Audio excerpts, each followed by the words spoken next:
Ano yung naging dynamics? So, sino yung nag-pitch ng kwento? Ito yung naisip? Paano kayo nag-collaborate dito?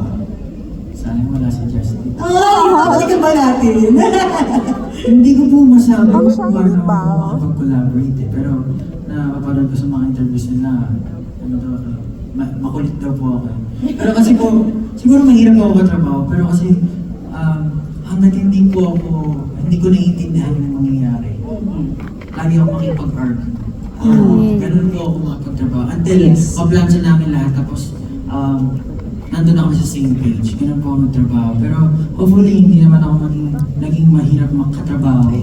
Wala na kasi si Justin ito. Pero mahirap ako makatrabaho. Pero yan po, nandun kami sa studio. Kasama ko rin yung kapatid ko noon. Nakikinig lang siya. Hindi ko alam kung bumabato rin siya.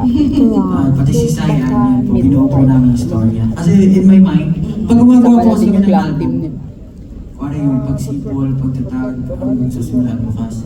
Hindi pa nagagawa ng kanta, may istorya na po siya. So parang pinaplant na po namin lahat. So ganito rin po yung sa album. May story na po ko in mind. Mauna lang yung music, pero ngayon ko lang po nagawa yung film. Kaya hindi nakapagtataka na kayo kasi ang puso nyo ay storytellers. Kaya marami kayong maikakwento kung ano man yung platform yan. Bali kanta, album, film. Kaya we want to say that we're very amazed, but honestly, we're not surprised with the capacity of your talent at talagang siksik talaga ang inyong mga ideas sa inyong utak, sa inyong puso. And we're just very happy that we're able to see and watch yung inyong mga creative art forms, lahat ng mga pumapasok sa inyong mga utak. Ayan sila. Grabe, banda dito talaga, sobrang reactive. Sobrang reactive siya sa bawat dapa mo. Diba? Nung may sumigaw kanina, pangit yan. Naku, handa sila makipag-away.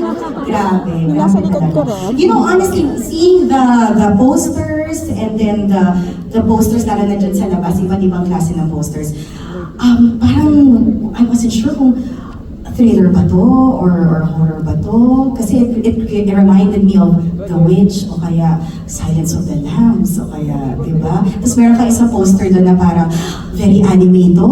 Sa mga nanonood ng Ghost Fighter noon, sabi ko, ay, parang si Dennis doon ng Ghost Fighter, ang ganda.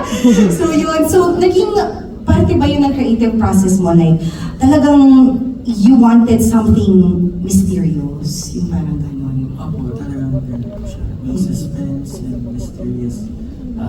Gusto po kasi magkaroon ng mga tao na parang curious sila sa kung ano yung mangyayari. Bakit siya may headpiece? Parang trip niya lang, papausap.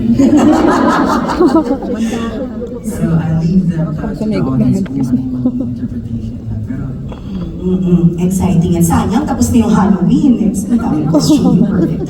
How was it like naman working with Direk Sonny Calvento for the project?